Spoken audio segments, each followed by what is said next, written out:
A veces parece que la delincuencia y la violencia no tienen partido político. Y digo esto porque hemos visto una escalada de violencia y de delincuencia en nuestro país que ha trascendido los cambios de partidos políticos en el poder. ¿Qué estamos haciendo mal? ¿Qué deberíamos estar haciendo? Bueno, yo quiero agradecer la presencia en este estudio de David Ramírez de Garay. Él es investigador, es coordinador del Programa de Seguridad de México Evalúa. Es licenciado en Sociología por la UNAM, con maestría en Sociología Política por el Instituto Mora. Tiene un doctorado en Sociología del Crimen por la Universidad de Bielefeld en Alemania. Ha sido profesor investigador en el Colegio de México antes de asumir su actual responsabilidad en México Evalúa. David, gracias por estar con nosotros en la entrevista. Buenas noches. A ver, nos han dicho varias veces, los priistas cuando llegaron al poder nos dijeron, nosotros sí sabemos gobernar, vamos a reducir la violencia y la delincuencia. Y después llegó Andrés Manuel López Obrador y nos dijo, bueno, que es cuestión de dar un buen ejemplo, de resolver los problemas sociales y va a bajar la violencia y la delincuencia. ¿Qué estamos aprendiendo de estos esfuerzos fallidos? Pues estamos aprendiendo que a pesar de lo que dicen las administraciones cuando entran y cuando inician, cuando están en campaña en sus primeros años, que no tienen la suficiente capacidad para atender el problema, ¿no? Y eso no es solamente responsabilidad de la administración que le está tocando resolver, es algo que se ha acumulado durante mucho tiempo. Las herramientas que tiene el Estado mexicano para poder atender el tema de criminalidad se acumulan en 4 herramientas que constituyen la política criminal de cualquier Estado moderno o democrático, que es las prisiones, el sistema de justicia, la prevención y también el trabajo policial.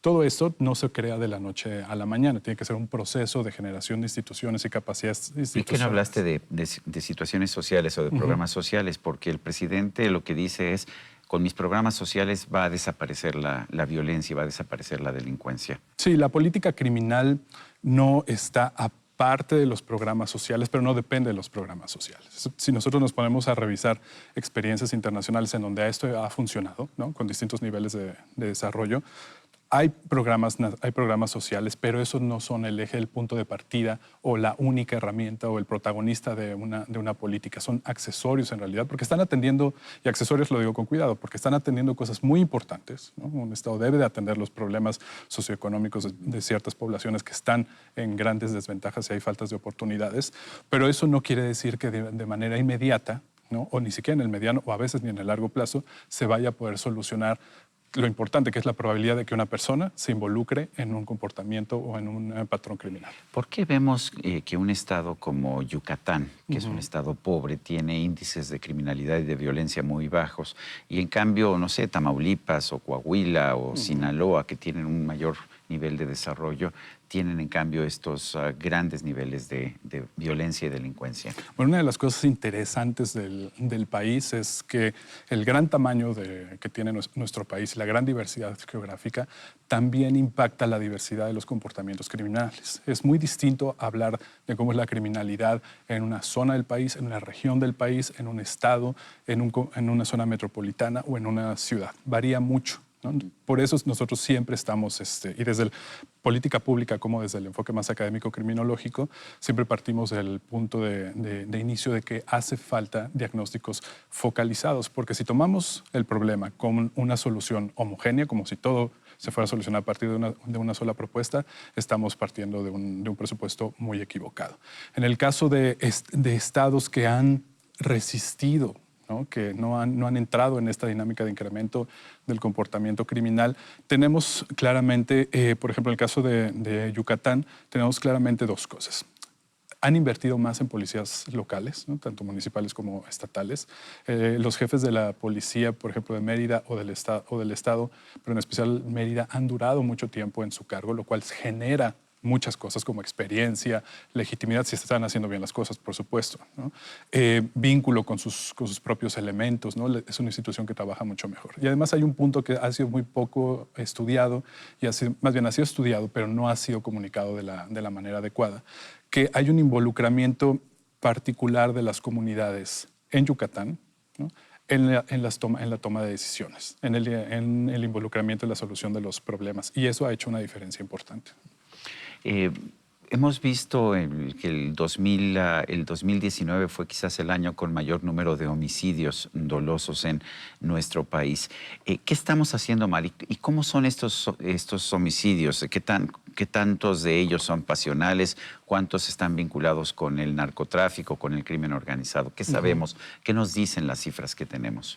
Bueno, como punto de partida podemos decir que el homicidio es una categoría legal, una definición legal que está acumulando una gran cantidad de comportamientos sociales. No todos los homicidios son iguales, pero se usa la misma categoría. Cuando uno lo empieza a estudiar más a detalle qué está detrás de esa conducta y ve cómo se reflejan esas conductas, cómo se distribuyen esas conductas a lo largo del país, vemos que hay una gran diversidad, Y ciertamente uno de los principales problemas que tenemos en el país es que no sabemos, porque no tenemos los suficientes datos de calidad, cuántos homicidios son atribuibles a actividades de redes de tráfico de drogas internacionales. No sabemos, hay estimaciones, ¿no? Desde las más conservadoras te pueden decir entre un 30 a un 40%, las menos conservadoras te pueden decir entre un 60 hasta un 70%. El punto es que si tomamos más o menos el promedio de estas estimaciones, digamos que es el 50% que está atribuible a crimen organizado, pero hay un 50% que no. Y ese 50% que no es una gama de comportamientos. La gran mayoría pertenecen al fuero común y que son perfectamente atendibles. De hecho, la ley obliga a los gobiernos a hacerlo desde el fuero local, es decir, municipios y estados, ¿no? Y son conductas que son susceptibles de ser atendidas con estas herramientas que tienen los estados en los 3 niveles, esto que mencionaba de la política criminal, ¿no? Por ejemplo, programas de prevención, ahí es mucho más fácil dedicar programas de prevención para evitar, por ejemplo, violencia intrafamiliar que después puede derivar en un homicidio, que un programa de prevención para evitar el reclutamiento de los cárteles a jóvenes, que también hay, ¿no? Pero es mucho más complicado con la dinámica territorial, etcétera, ¿no? Entonces, desde el gobierno uno tuviera la capacidad de decir, bueno, vamos a ver cuáles son los prioritarios y ajustar estrategias diferenciadas y diseñar las herramientas para poder hacerlo, entonces se vería que se está teniendo una estrategia o un trabajo adecuado. En este caso, no vemos que se esté haciendo así. David, si tú tuvieras la responsabilidad de diseñar las políticas públicas para tratar de reducir el crimen y la violencia, ¿cuáles serían las primeras medidas que tomarías? ¿Cuáles serían las más urgentes? A diferencia de la perspectiva que tiene el gobierno actual, que todo se tiene que empezar desde arriba, ¿no? Nosotros y yo como especialista. Nosotros en México Evalúa. Nosotros en México Evalúa y yo como especialista que ya lleva tiempo trabajando este tema, estamos apostando por una perspectiva desde abajo, desde lo local. ¿Significa municipios, por ejemplo? Para empezar a trabajar con los municipios. Ahí hay una gran cantidad de temas que no se han resuelto y que están formando nudos, lo que yo llamo nudos granulares que no se están atendiendo. Aquí el tema es que lo que ha hecho el gobierno de la República es poner toda su atención y recursos en la Guardia Nacional. ¿Eso es un error? Es un problema porque tenemos un panorama muy diverso de cómo están las policías municipales y estatales. Ciertamente hay muchas policías que no están funcionando por diversas razones, por falta de infraestructura, falta de profesionalización, en otro caso por corrupción y por involucramiento en redes criminales también, pero tenemos otras tantas y está documentado que están funcionando, que están haciendo las cosas bien.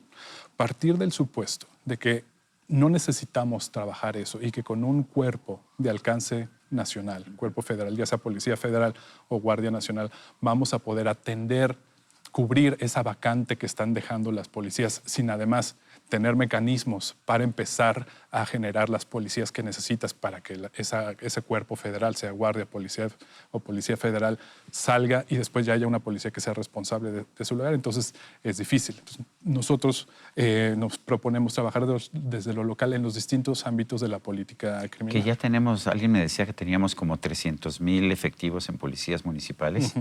Es bastante, ¿no? Es mucho más de lo que va a tener la Guardia Nacional. Sí, claro. El tema es que hay una gran diversidad de condiciones en las que trabajan. Ese es el gran problema. El salario promedio de un policía municipal, y es promedio, es alrededor de 10,000 pesos. ¿no? Entonces ahí la diversidad que el rango que hay ahí es enorme, ¿no? Las condiciones de trabajo, el nivel de capacitación y profesionalización. Entonces ahí hay muchísimo que trabajar, pero hay un punto que es muy importante. Hay mucho que trabajar por la federación, pero también por los estados y por los municipios. Y allí la parte de presupuesto es clave.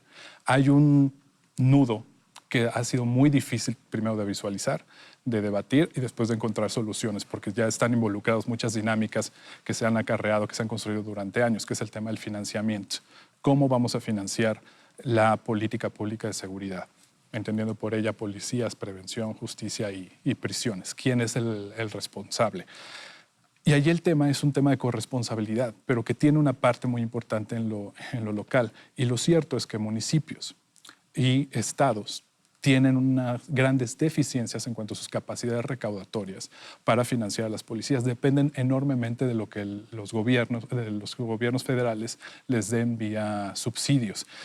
Y cuando eso lo reciben, ya entramos en una cascada de recursos que no están suficientemente monitoreados y controlados para que se gasten en lo que se tienen que gastar. Si vemos las estadísticas internacionales, encontramos que América Latina, particularmente de México hasta Honduras y El Salvador, son una anomalía en el mundo. La mayor parte de los homicidios a nivel internacional se están realizando entre México, Guatemala, El Salvador, y Honduras. ¿Qué es lo que está pasando? ¿Qué estamos haciendo mal en esta región? ¿Y por qué regiones que pueden tener mucha mayor pobreza en Asia o en cualquier otro lugar del mundo no tienen estos altos índices de homicidios? Sí, sin duda América Latina, ¿no? Es uno de los continentes que más homicidios generan en la cuenta mundial y en cuanto a proporción de población es un número importante, ¿no? Es una gran cantidad, tiene una gran cantidad de anomalías en la cuenta de homicidios, pero también tiene una gran cantidad de anomalías históricas en el desarrollo de capacidades institucionales y de instituciones capaces para atender el problema. Pero al mismo tiempo, es un ejemplo de lugares en donde han empezado a hacer las cosas muy bien. Si volteamos a ver el caso colombiano, no solamente en país, sino en ciudades, en estados, han tenido grandes triunfos, con sus problemas con todo el tema de la paz que está surgiendo ahora, pero en cuanto a la reducción de homicidios, ahí hay cosas que se han estado haciendo bien. Brasil tiene algunos lugares que es un caso curioso porque Sao tiene Paulo, lugares por ejemplo, muy violentos y lugares en donde no hay casi crímenes o por lo menos delitos de esa naturaleza. Exactamente. O tienes, por ejemplo, los casos de Sao Paulo, en donde ha bajado mucho el homicidio, pero el crimen organizado, de acuerdo a las mediciones que existen, ha logrado un equilibrio a partir de un cártel que ha tomado mucho poder. Entonces eso es bueno, eso es malo, se debe a una política pública. El tema de droga, ¿habría que legalizar las drogas? ¿Eso ayudaría o no ayudaría? Creo que un punto fundamental al cual tenemos que llegar en algún momento y el país lo tiene que asumir con responsabilidad es la legalización de las drogas. No solamente por el tema, los efectos que puede tener en seguridad, que ahí hay mucho que decir, ¿no? O en reducción de violencia, sino por el tema de salud, ¿no? Y por el tema de la criminalización de pequeños consumos que eleva los gastos que tiene que hacer el gobierno para mantener a la gente en la cárcel y además el costo humano y social que implica tener a la gente en la cárcel. David Ramírez, coordinador del Programa de Seguridad de México Evalúa, gracias por esta conversación. Muchas gracias a ti. Y a usted, amigo televidente, que hace posible este programa, se lo agradezco también. Esto es todo por hoy, pero no se le olvide. Nos vemos la próxima.